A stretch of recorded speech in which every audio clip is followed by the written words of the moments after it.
kegiatan-kegiatan yang kami lakukan untuk melatih ODGJ di RSUD Kerembun. Itu dokter spesialis kami, dokter baru. Nah, itu yang botak, itu pelatihnya. Ya, yang lain itu pasien yang lagi jempol kayak gini. Nah, yang itu perawat-perawat yang lagi dilatih. Iya, terus lanjut mas. Nah, ini hasil-hasilnya Pak, bener Pak, ini memang hasil dari ODGJ. Ya, walaupun ada bantuan dari para perawat, tapi setidaknya itu memang benar-benar murni dari hasil karya mereka. Saya Pak buat kayak gini 2 jam Pak. Ini Mas Dedi loh. Saya potret dia. Saya tulis sebagai kampanye pasung nasional nanti rencananya. Jadi saya buat banyak jargon-jargon kata-kata jiwa supaya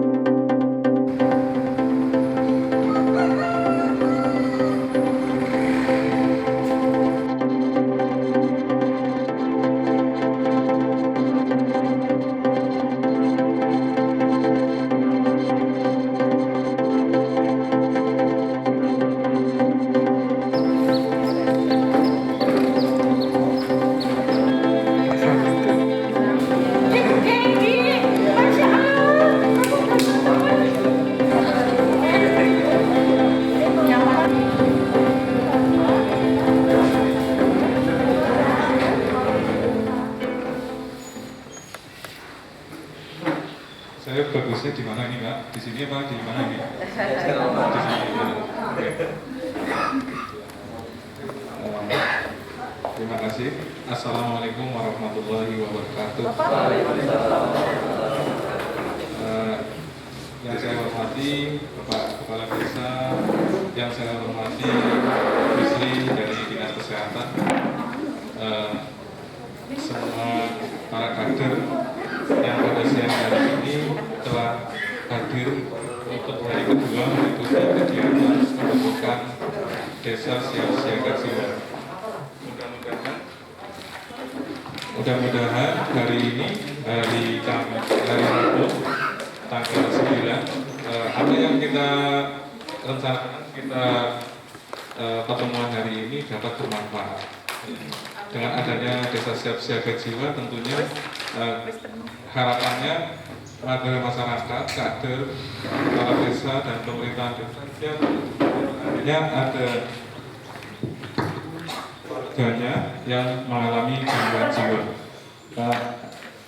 Kita perkenalan dulu, nanti saya akan memberikan gambaran tentang latihan ODGJ terhadap kewirausahaan ODGJ.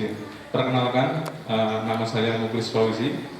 Ya, saya di Petangan. Aslinya saya Kuring Pak. Saya juga sering main ke sini. Teman saya ada Mbak Irma, Mas Satur. Ya, itu saya sering main ke sini. SD saya di Desa Galamaneta. Saya di Kaleng, Kuring, Mandua Komen dan sedikit Muhammadiyah Gombong. Riwayat pekerjaan, saya pernah di Bangka Belitung selama 6 tahun di rumah sakit jiwa di sana. Terus karena orang tua saya sakit, saya pindah mutasi ke Puskesmas Kuring tahun 2016 dan 2017 saya dimutasi lagi di RSUD Kerembun. Untuk saat ini saya di Bangsal Nusa Indah. Bangsal Nusa Indah itu bangsal perawatan dengan gangguan jiwa. Ya, nanti kalau seandainya ada warga sini atau kader yang mau merujuk, itu ada nomor telepon saya, bisa dicatat, bisa konsultasi, monggo. Nanti mungkin kalau balasnya agak lama, ya mohon maaf. Tapi insya Allah saya akan jawab sebisa mungkin. Terus saya sudah punya istri Pak, anak saya 3, alhamdulillah laki-laki semua. Hobi saya fotografi. Ya kebetulan saya suka memotret. Iya. Organisasi yang saya ikuti untuk kegiatan ada Sejiwa, ada yang kedua yaitu Kopi Gawa, komunitas peduli gangguan jiwa. Jadi di Kebumen itu ada komunitas yang ngurusin orang dengan gangguan jiwa, yaitu Sejiwa dan Kopi Gawa. Para kader di sini bisa nanti hubungin saya Nanti saya kasih tahu link-linknya untuk berhubungan dengan mereka. Kita banyak tim di situ. Kegiatan kita sudah rutin. Saya sendiri merawat ODGJ 3 ODGJ di rumah saya.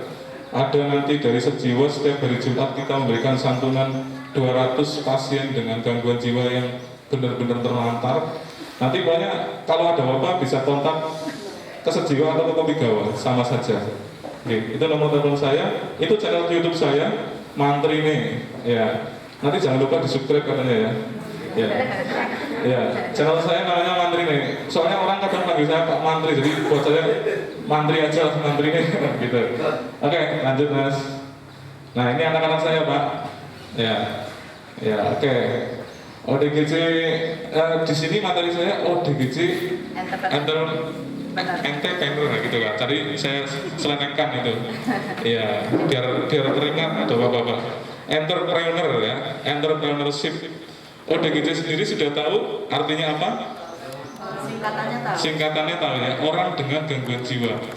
Tahu kenapa orang itu disebut dengan gangguan jiwa?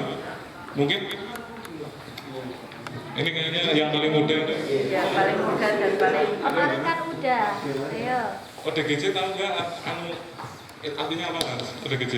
Orang dengan gangguan jiwa itu kepanjangannya ya. Oh iya. Jadi kalau orang yang dimaksud dengan ODGJ itu orang yang memiliki kelainan jiwa. Contohnya seperti apa? Contohnya saraf-sarafnya itu ganggu, itu salah satunya. Itu kalau dari yang apa namanya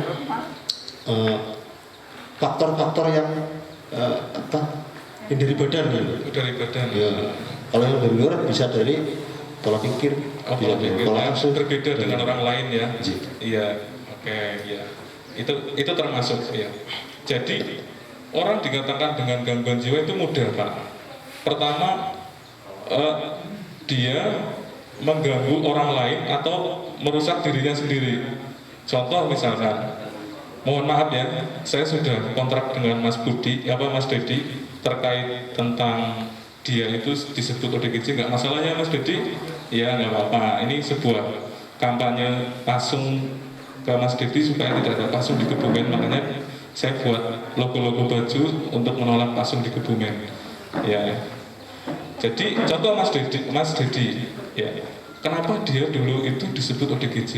Katanya mengganggu gitu Pak, mengganggu lingkungan gitu, karena sering ngambil lampu, sering ini. Nah itu kalau sudah mengganggu lingkungan tidak normal. Terus dirinya juga dia nggak mau mandi, nggak mau makan, termenung, menyendiri, itu ciri-ciri gangguan jiwa yang terlihat. Kalau di medis ada literatur yang harus diikuti, tapi kalau secara umum, pokoknya dia itu merugikan dirinya sendiri dan merugikan orang lain, itu aja. Itu perlu dirujuk ke psikiater seperti itu. Ya di sini bisa ke Puskesmas Sektor 2 nanti. Soalnya semakin cepat ditangani pasien dengan gangguan jiwa, otomatis akan semakin bagus. Contoh Mas Dedi, di tempat saya sudah berapa hari Mas? Sudah berapa hari? Udah minum obat? Ya enggak, di rumah saya sudah berapa hari? Udah 2 minggu. 2 minggu. Dia sudah bareng dengan saya, maksudnya mau makan bareng sama anak-anak saya yang sudah kecil. Karena saya yakin orang dengan gangguan jiwa kalau diorangkan itu mau dan normal kembali Pak, dan tidak minum obat udah berapa hari? 5 hari.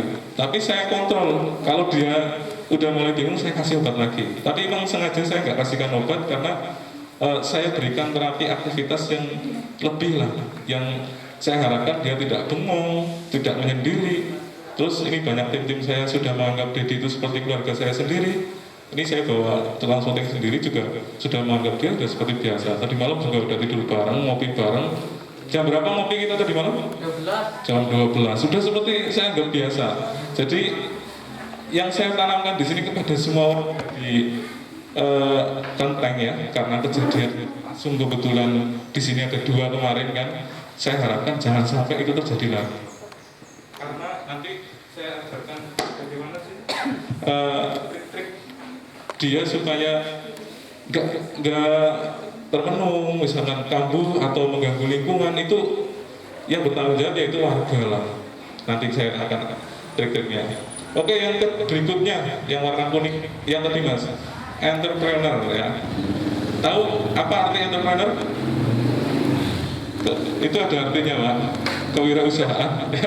Ya, jadi intinya orang itu, orang normal aja kalau nggak bekerja gimana coba? Pusing ya enggak? Apalagi mereka Halo. udah nggak bekerja dituduh orang gila lagi. Kita mau mendekat aja, ketularan bukti doni. Oh itu nggak ada. Saya kalau udah ketular sejak duluan. Saya kerja di rumah sakit jiwa udah 6 tahun. Pasti saya udah ketular ya enggak? Itu nggak mungkin. Jadi prinsipnya apa? Orang dengan gangguan jiwa ada cara-cara ilmunya. Nanti kalau beli produknya Mas Dedi itu di situ ada ilmu-ilmunya. Dengan orang, jadi orang gangguan jiwa itu ini Pak, ada saya sebutkan 7 ya. Pertama, halusinasi. Jadi dia beranggapan lihat hantu, lihat pocong. Jadi pernah lihat pocong dulu waktu di Tasum? Iya. Iya, oh yes. Itu nggak nyata ya. Gimana cara menghilangkan yang kemarin saya ajari? Coba berdiri. Caranya gimana? Pergi kamu suara palsu, jangan ganggu saya. Ya, palsu. Harus ada palsunya. Ya. Jadi yakinkan kepada orang itu supaya dia itu pas, jangan nyata. Nah, kadang malah digelewei. Pokoknya warnanya apa deh? Lanang apa wedok deh? Mau kelambi ora deh? Ayo ora deh. Nah, itu salah. Jangan sampai seperti itu. Justru kita itu menekankan dia bahwa itu tidak ada. Kemarin jadi 1 minggu yang lalu masih sering cerita, katanya kerisnya di Pak Kades ya? Enggak Pak, Yang gimana yang kerisnya yang terbang gimana? terbang sendiri. Terbang sendiri? Iya. Oh iya, harus gimana? Kalau ngobrol dengan saya harus gimana? Harus menghilangkan. Ya menghilangkan semua itu. Ya. Kamu nggak boleh ngomong tentang keris lah, yang Jokowi ke Kenteng, yang Raffi Ahmad ke sini, pokoknya hilangkan semua. Harus cerita apa? Masa depan. Masa depan. Itu aja. Seperti itu. Jadi ini gampang sebetulnya, gampang sulit. Yang penting mau berusaha dulu. Yakinkan kalau jangan bercerita yang dulu, ceritakan yang ke depan. Ceritakan apa yang ada. Itu insya Allah selesai. Iya seperti itu. Oke, jadi saya akan bahas entrepreneurship tentang bagaimana sih berwirausaha supaya pasien itu tidak bengong di rumah, ada kegiatan, ada aktivitas, dan ada dapat duit. Udah dapat duit berapa Mas? Jadi udah dapat duit berapa? Kira-kira aja. Ada 5 juta Mas? Jadi 5 juta? Ada 500.000 ya? Ada. Alhamdulillah, nanti kita pulang makan-makan. Oke. Ya. Kita mau ngasih uang ke orang dengan ODGJ itu nggak enak rasanya Pak. Kita dengan empati membeli apa yang dia udah bikin susah-susah sampai malam-malam kadang nggak tidur. Ya Ded? Iya. Kalau malam itu di tempat saya adan Pak tadi malam. Adan kamu ya? Ada. Saya nggak apa-apa silakan karena itu sifatnya positif. Kadang ada waham-waham halusinasi yang sifatnya negatif saya biarkan. Tapi nanti saya tanya, apakah wajar? Oh, ini bukan musola kok adzan. Tadi malam masih adzan dia. Sholat subuh memang saya tekankan untuk selalu sholat bareng dengan Mas Budi ini 2 orang itu dia dengan bacaan yang keras banget padahal sendiri sholatnya. Tapi nggak apa-apa. Itu sebuah proses. Orang dengan gangguan jiwa jangan langsung disanggah. Kamu salah. Kamu enggak. Tapi dengarkan dulu kenapa itu seperti itu. Ya Pak. Jenengan punya anak Pak? Berapa anaknya? 3 ya. Ada anak yang agak sedikit manut banget, ada nggak Pak? Menurut Bapak sendiri? Nggak ada ya. Kalau disuruh itu nyengkel gitu ada nggak? Nah itu maksud saya pasti nakal lah gitu, tapi bahasanya halus lah. Nah itu seperti itu. Jadi jangan langsung disanggah. Itu orang normal aja marah, apalagi dia dengan keyakinan dia. Itu syaratnya satu. Ikuti dulu maksudnya apa, tujuannya apa, baru kita kasih tahu. Sama dengan kita merayu cewek Pak. Saya ingat istri saya dulu, kalau saya pacaran itu backstreet 2 tahun Mas. Pak, jangan bilang-bilang ya kalau kita udah pacaran kayak gitu. Nah itu trik-trik gimana caranya saya merayu Dedi, merayu istri saya, itu ada cara-caranya. Yang penting kan sekarang akhirnya menikah ya enggak? Nah kalau udah menikah berarti udah percaya enggak? Normal. Seperti itu Pak triknya Pak ya. Oke, ya kita ke entrepreneurship. Terus ODGJ, orang dengan gangguan jiwa. Ya. Di sini ilmunya Pak, masih memiliki potensi. Orang mungkin mau ngurip karena ada potensi. Gusti Allah minta orang itu nggak mungkin dia itu orang agunane. Itu prinsip saya. Saya pernah ketemu dengan orang Cina. Kalau ada pasien keluarganya yang gangguan jiwa, itu saking senangnya Pak. Kenapa? Kalau orang dengan gangguan jiwa di keluarga mereka itu bikin pesugihan Pak. Iya nggak? Nah, itu saya tanya ke Taipak namanya itu. Saya kan kerja di Bangka Belitung. Hampir 70% itu orang Cina. Senang banget pokoknya kalau ada orang gangguan jiwa keluarganya. Kan kebalik kalau di sini ya enggak? Kalau di sini ada orang gangguan jiwa malah disingkiri, malah iya, ditakoni nomor malah yang enggak itu. Nah, itu kesalahan masyarakat itu sebetulnya. Jangan sampai itu terulang. Mereka itu seperti kita. Enggak. Nah, nanti saya jelaskan. Masih memiliki potensi. Nah, kenapa seperti itu? Kondisi penyakit mereka alami menjadikan jadi yang namanya orang dengan gangguan jiwa itu sebuah penyakit. Saya pernah dengar hadis ya namanya, semua penyakit pasti ada obatnya. Betul di situ. Iya, dan rata-rata dari sakitnya itu menutup potensi yang mereka miliki. Dan stigma masyarakat menjadikan mereka tidak percaya diri. Contoh Mas Dedi, ya, ayo Mas Dedi, kamu pasti bisa. Kenapa saya buatkan Mas Dedi nanti jualan baju, jualan souvenir? Kenapa nggak saya belikan kambing dia? Karena dengan potensinya Mas Dedi yang dia wahamnya itu seperti ingin jadi artis, masa pun nganu kambing kan atau cocok. Makanya saya jadikan dia itu fashion. Coba Mas, yang saya paling terakhir Mas, terus.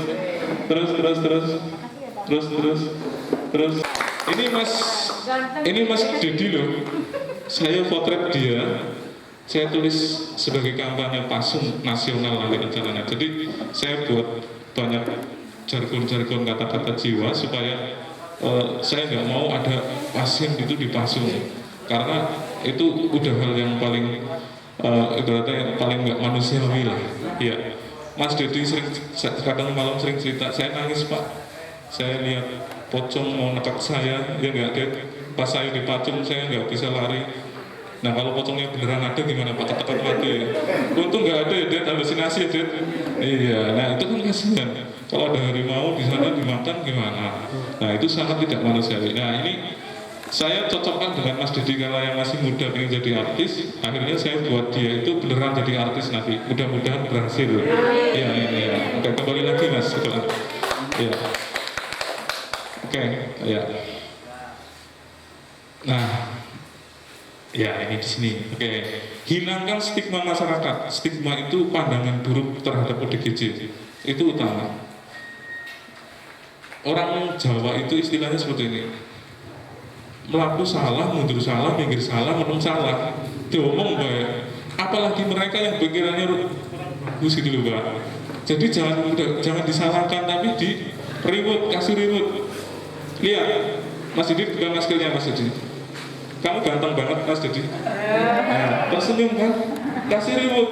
Tapi kalau kita bilang sesuatu yang negatif, enggak di situ Pak. Ya, tanamkan kepada diri kita untuk ODGJ itu reward yang bagus, tepuk tangan. Enggak mesti dengan memberikan uang, tapi dengan sanjungan aja udah bagus. Dek, potongan kamu rambutnya bagus. Nah, senyum pasti. Seperti itu. Ya enggak ada. Nah, oke, ya seperti itulah. Jangan berikan stigma negatif ke ODGJ. Oke. Nah, di sini ini saya berikan sedikit apa sih tulisan rawat inap, stigma negatif, keluarga tidak mampu, masyarakat tidak terlibat. Kalau orang dengan sakit ODGJ yang sudah parah pasti kan rawat inap di RSUD Perbun atau di Karanganyar atau di Pejagoan.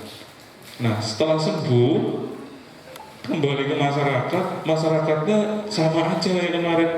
Kan sama aja Pak.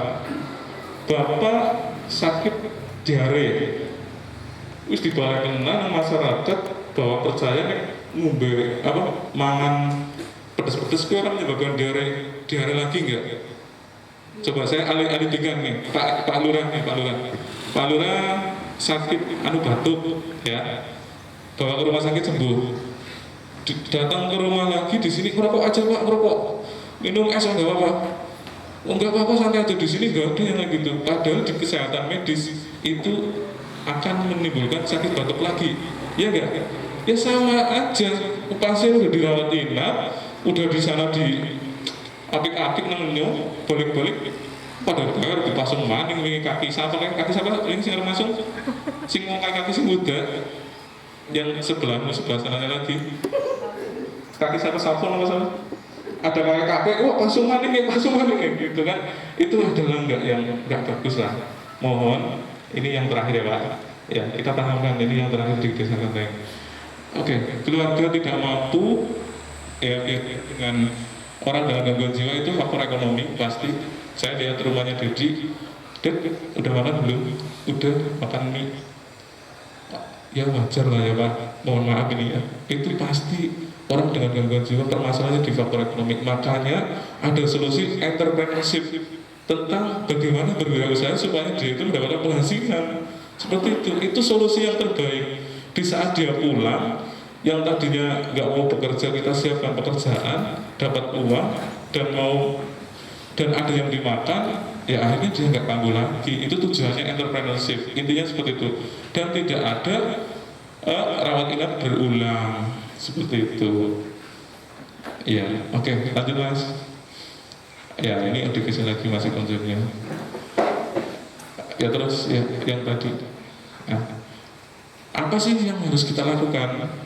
Itu ada 3 yang harus kita lakukan biar ODGJ itu enggak kambuh lagi. Yang pertama, kembalikan percaya diri ODGJ. Mas Dedi sakit udah berapa tahun? Udah lama, ada 2 tahun. Ada. Dulu Mas Dedi SMP sekolah sampai akhir. Sehat kan waktu itu kan?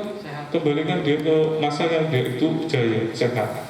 Mas Dedi pernah ini ya pelihara kambing ke kebun. Ya, nah itu kita motivasi yang pas dia sehatnya. Sama aja dengan Masnya. Ini mau nanya Mas, naik motor ngebut, jepit, jalan sikile tugel, buntung misalnya ya. Mas, buntung ya? Iya, ya rasa Melayu ya Mas. Iya, dari karena itu dari kasus sih keberanian Mas. Kan jadi sedih Pak. Ya Mas, Masnya pasti bisa. Dulu SMP aja juara lari. Nyolong sumur aja paling cepat, nyolong pakai aja paling cepat kamu larinya. itu positif jadinya. Jangan dibalik, malah tambah sedih. Jadi nggak mau keluar rumah, jadi lihat halusinasi, lihat hantu. Nah itu parah sekali. Oke, kembalikan percaya diri ODGJ. Pasti ada masa bagusnya dia. Kita kembali motivasi. Yang kedua, yang ini mohon maaf, saya lihat Dedi baca Qurannya bagus. Dia puji-pujian pas setelah sholat itu bagus banget setelah azan. Berarti dia kan ada masa bagusnya pada waktu itu. Nah kita motivasi dia, ayo deh, sholat deh, ada. Terus puji-pujian, sholawatan, ya pasti bagus. Ayo deh, sih mikir deh, ekonomi deh, perekonomian Indonesia ya bisa. Ya enggak.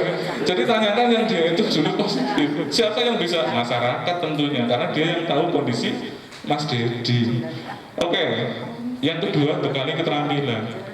Bekali keterampilan yang saya maksud adalah disesuaikan dengan kondisi pasiennya. Itu.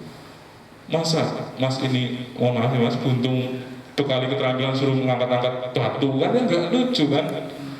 Ya seperti itu. Jadi sama dengan orang dengan ODGJ. Ya disesuaikan dengan kondisi pasiennya. Makanya saya Mas Dedi itu jualan gitu lah. Nggak usah capek-capek. Ya mudah-mudahan ada yang kasihan ngasih duit lebih. Ada nggak jadi ngasih duit lebih? Ada? Oh ya sip. Ya terima kasih untuk para tangannya. Ya. Yang saya harapkan seperti itu. Jadi mau dia supaya dia itu mau ya yang normal-normal tahu lah. Oh ini jadi sebuah perjuangan. Ya sedikit lebih atau aja anak senengnya orang deh. Anak senengnya orang.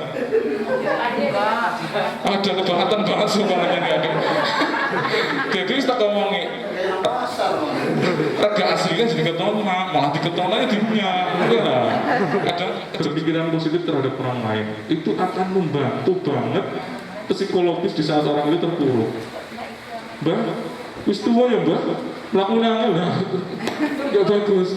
Wis edak, kan tambah sedih. Jadi itu jangan sampai seperti itu. Kita sesuaikan sebagai orang normal itu kita sesuaikan. Oke. Solusinya entrepreneurship. Lanjut. Ya. Oke, tujuan dari saya menyampaikan ini, yang pertama saya membuat 2 tujuan. Yang pertama yaitu terhadap ODGJ itu sendiri, yaitu melatih percaya diri dengan berwirausaha. Otomatis seperti itu. Dengan Mas Dedi yang tadinya berpikir dia, Dit, kamu setelah sembuh mau ngapain sih, Dit? Aku orang ngerewangi sama Mbak siapa kamu? Hah? Orang Mbak? Sedurungnya kan balik pengen beras, nangani gue sampai ini jadi dulu. Bawati, iya Bawati, ngomong Bawati Bawati. Tapi kan kita carikan dia percaya diri yang lain yang kira-kira tepat untuk kondisi tersebut. Ya, oke. Yang kedua, apa sih manfaat dari tujuan entrepreneurship tadi? Yang kedua yaitu terhadap keluarga dan masyarakat, menghilangkan stigma dan bersama mendukung wirausaha yang dilakukan. Terhadap keluarga, Mas Dedi jadi tidak ngerepotin bapaknya, dia karena bekerja. Siapa tahu nanti Mas Dedi ada cewek yang kecantol, menikah, terus bisa menafkahi istrinya, bisa menafkahi anaknya, bisa orang tuanya tua, dia bisa bermanfaat dengan orang tuanya juga kan. Itu suatu hal yang mulia Pak. Kayak gitu Bob, daripada masa uang orang ngerepotin terus kan nggak gimana gitu. Kita supaya Mas Dedi atau orang dengan ODGJ itu bisa bermanfaat terhadap orang lain.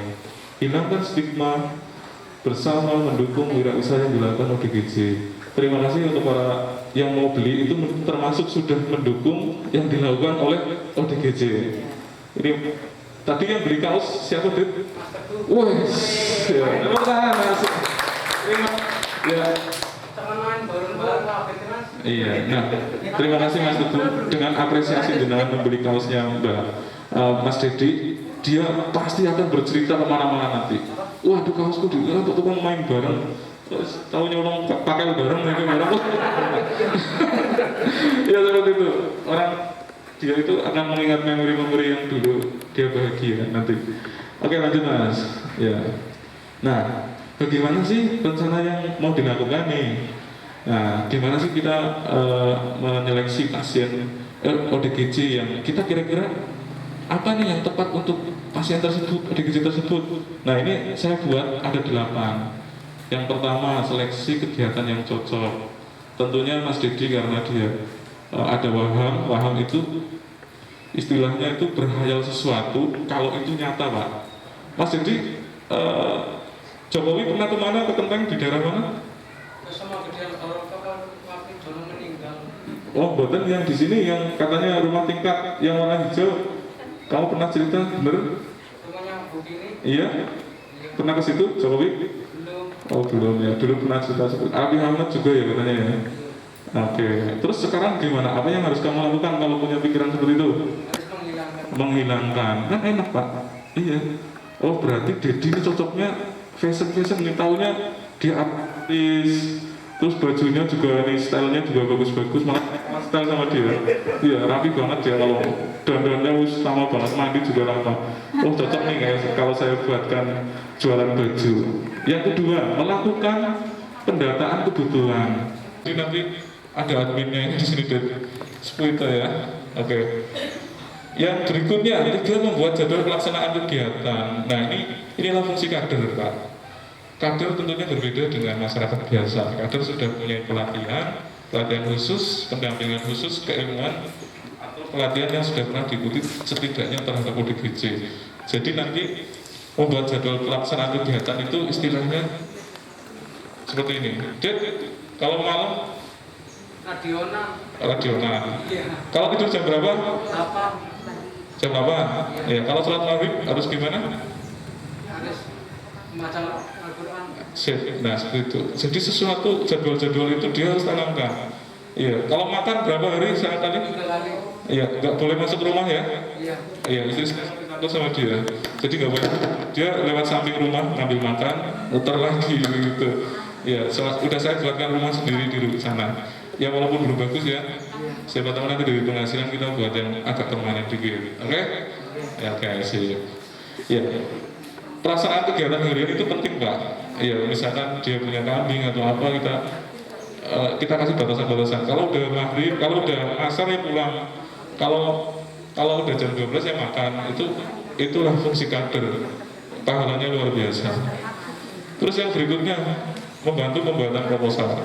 Kenapa saya sebut proposal? Maksud saya tertulis. Dia maunya apa, targetnya apa.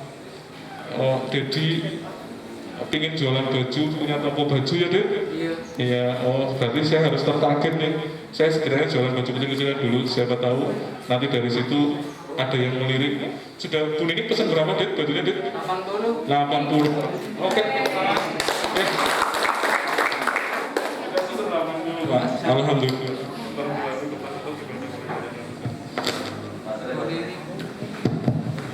Ya, oke. Yang berikutnya mengusulkan sarana dan prasarana. Tentunya ini berkait desa, kepala desa, kepala desa sangat berperan, Pak. Iya. Kita dasari semuanya adalah ibadah. Terus yang keenam ya sosialisasi. Justru sosialisasi ini sangat penting. Jangan sampai malah dengan adanya sakit warga yang sakit jiwa, malah masyarakat sendiri nggak mau datang atau kepala desa sebagai di sini publik yang mencontohkan orang yang setidaknya datang atau memberikan gambaran ke masyarakat. Mohon maaf ya Pak ya, atau rekan-rekan perangkat desa yang lain. Yang berikutnya mengajak masyarakat tentunya untuk bisa ikut datang ke mereka. Mas Dedi, apakah sudah makan apa belum waktu dipasung, terus pokoknya jangan sampai itu terulang lagi. Kita mengajak mereka, pasti ada Pak, dari 1000 orang pasti ada orang yang nanti mau menolong dia. Saya udah yakin, saya bawa baju satu pasti dari mau beli, Ded. Ya walaupun modalnya cuma 60.000 ya, Ded. Untung berapa berarti, Ded? 30. 30 lumayan, Ded. Ya oke. Coba kalau kamu nyari getah di hutan, sehari bisa dapat berapa? 300.000. Sehari? Oh, belum. Setengah bulan, berarti sehari 20.000 lah apa aja ya? Iya. Ini sudah mulai udah untungnya, Ded. Lumayan lah, Ded. Gampang kan? Lumayan gampang. Gampang nyari uang itu gampang kalau ada ini ya, Ded. Yang penting yakin aja ya, oke? Oke, sip. Ya, terus memberikan inovasi terus. Kenapa tadi? Gimana caranya saya menyampaikan Dedi untuk yakin kalau jualan baju itu nanti bakal sukses, jualan souvenir itu bakal sukses. Saya bagaimana trik-triknya, saya buat inovasi, ada beli itu ada nanti tulisannya bagaimana sih mengenal halusinasi, bagaimana cara minum obat, bagaimana mengenal resiko bunuh diri, ada semua. Saya buat trik yang berbeda pemasarannya dengan yang lain supaya orang itu tertarik dan mau beli. Saya buat channel YouTube-nya gimana caranya, nanti bisa lihat di situ. Setidaknya bisa bermanfaat untuk yang membelinya itu.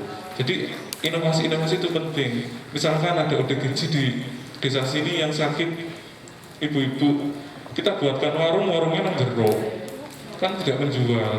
Nah kita buatkan yang kira-kira layak tempat, ya kita ya beli di situ lah daripada kita ngasih. Nah itu sebuah trik-trik cara. Masnya terima kasih sudah membeli karena dulunya dia temannya Dedi. Sip, terima kasih. Oke lanjut Mas. Inovasi ya. Inovasi apa sih yang mendasari harus adanya entrepreneurship? Inovasi ini menyelesaikan satu permasalahan individu ODGJ dari akar permasalahan berdasarkan keinginan dan kemampuannya. Jadi prinsipnya, ini saya terjemahkan ini agak sulit bahasanya. Kalau dia itu bisanya ngarit, ya jangan dipaksa suruh jualan baju. Kalau dia kayak Dedi, bisanya dia itu bicaranya Instagram, YouTube gaul banget, fashionable banget, ya makanya saya arahkan ke jualan baju dan souvenir. Jadi disesuaikan dengan kemampuan dan keinginan itu. Emang agak sulit kalau enggak kader-kader di sini misalkan kurang atau kurang bisa mengkaji atau menggali, bisa tanya ke puskesmas atau pas acara kegiatan family gathering ya Mas, setiap 1 bulan sekali itu ada. Itu sudah dilaksanakan dan kemarin baru pertama kali Mas, kedua kalinya kan bagus banget ini. Tepuk tangan buat puskesmas. Kalau desanya udah bagus, puskesmasnya udah bagus, sudah selesai, nggak ada masalah lagi. Udah rumah sakit orang payus. Tapi nggak apa-apa, malah beneran nggak kerja ya Pak. Terus yang kedua, hasil akhirnya adalah Jadi tujuan dari inovasi ini apa sih? Kemandirian ODGJ dengan kesibukan aktivitas berwirausaha sebagai pekerjaan mereka.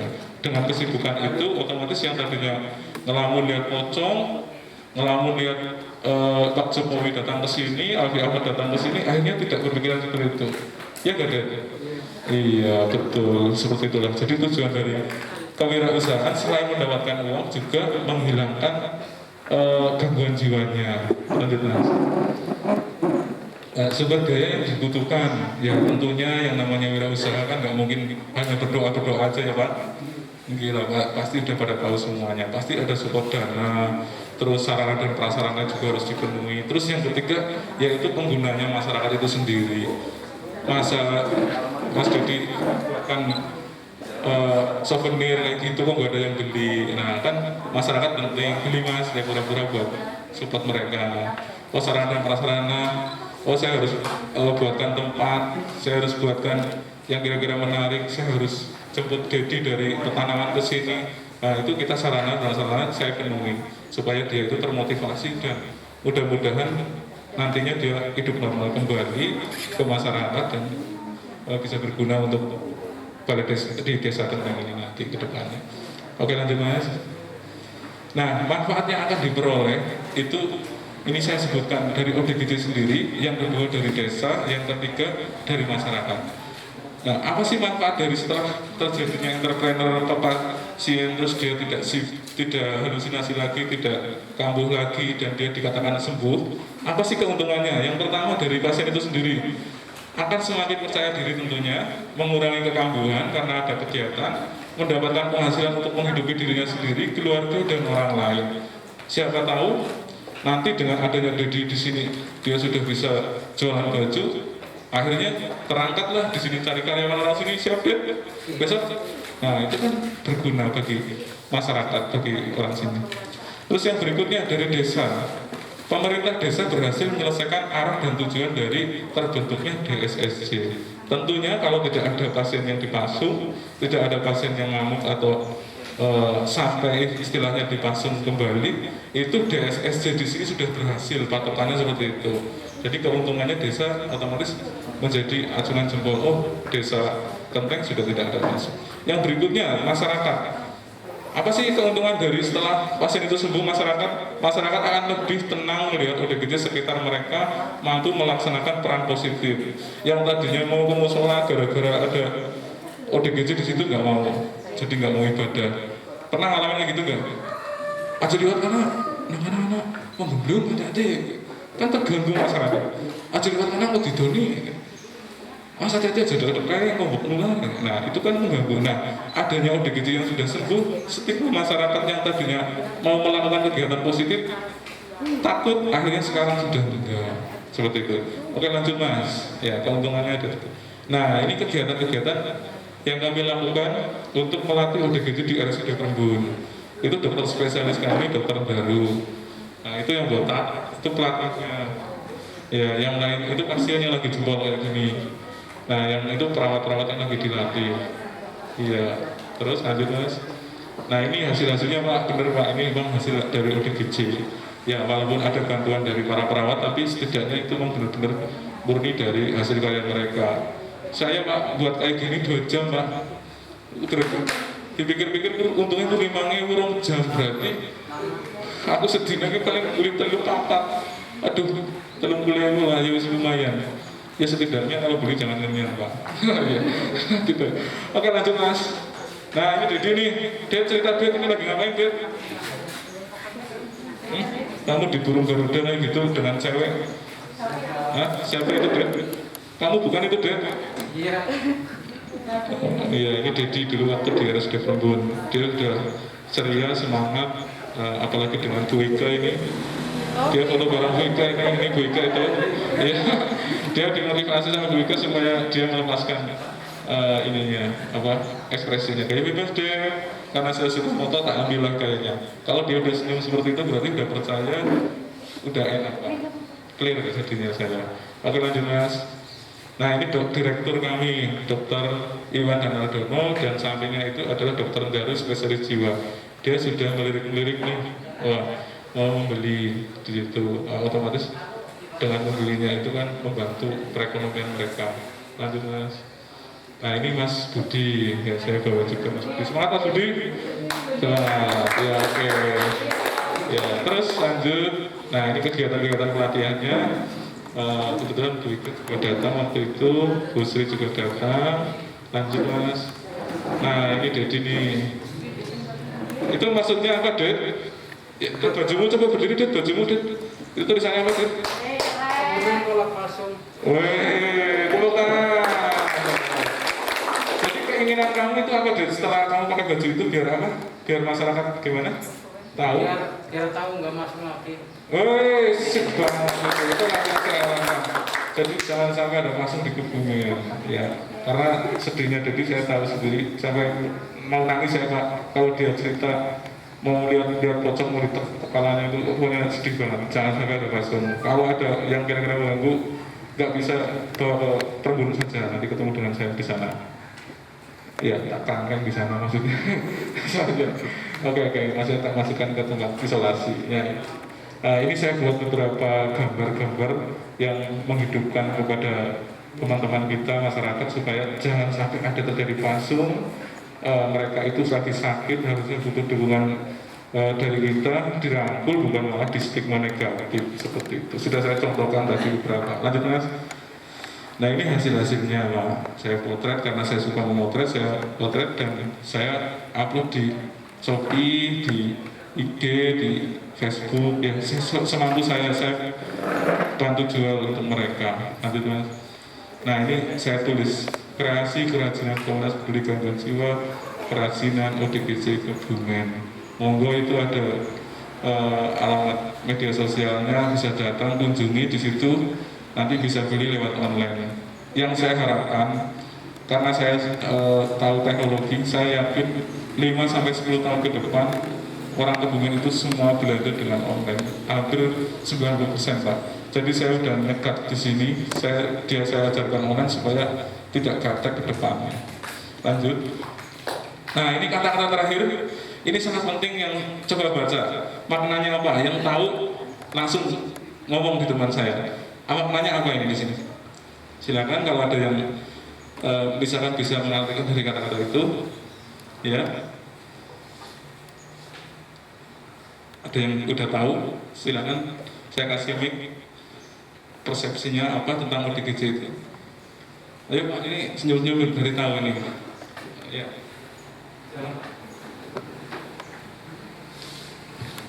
Maksudnya apa? Ya, maksudnya gini, dari hasil-hasil orang yang pernah kurang normal ya, menurut saya itu apa ya, bisa menjadi normal kembali, bermanfaat dan bisa luar biasa lah gitu. Tepuk tangannya, tepuk tangannya. Ada lagi, saya ingin satu lagi. Ini masih ingin ya. Gimana Mas? Ya. Oh, ini malah kebalik Pak. Ya. Terus saya lawan arus tuh Mas. Ini kan ODGJ tidak tercatat dosanya, berarti masuk surga loh Pak. Nah jenengan mau malah balikin biar normal, biar dicatat dosanya gitu. Iya. Coba ada lagi.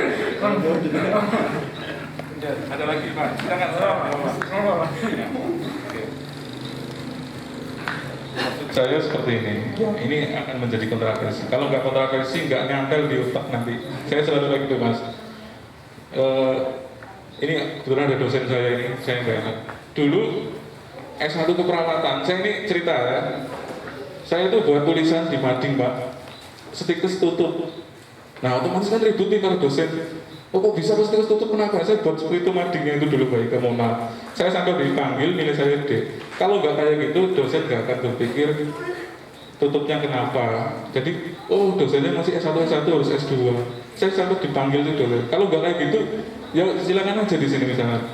Kepala desa apa gitu. Nanti kan warga jadi datang jadi bersatu. Anak apa sih?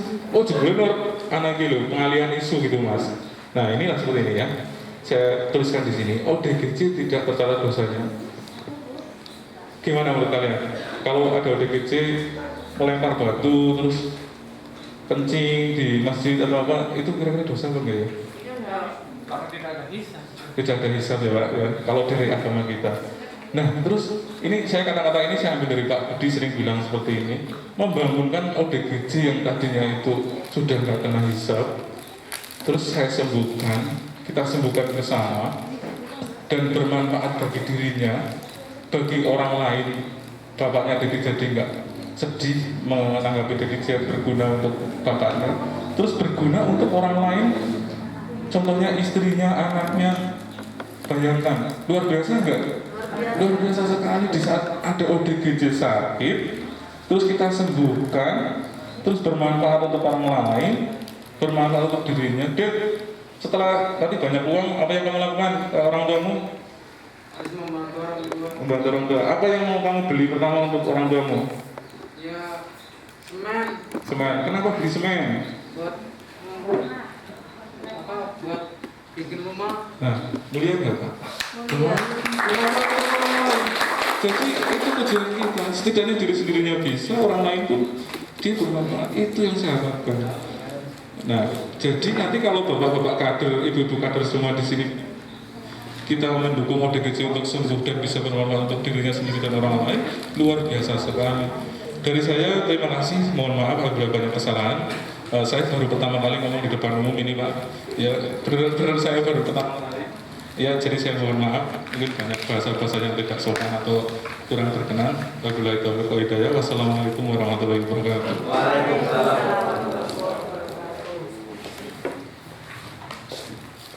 Tepuk tangannya buat Pak Muklis dan yang sudah tersebut yang sudah menyampaikan materi yang sangat super sekali. Semoga materi yang tadi disampaikan bisa bermanfaat dan menambah keilmuan kita.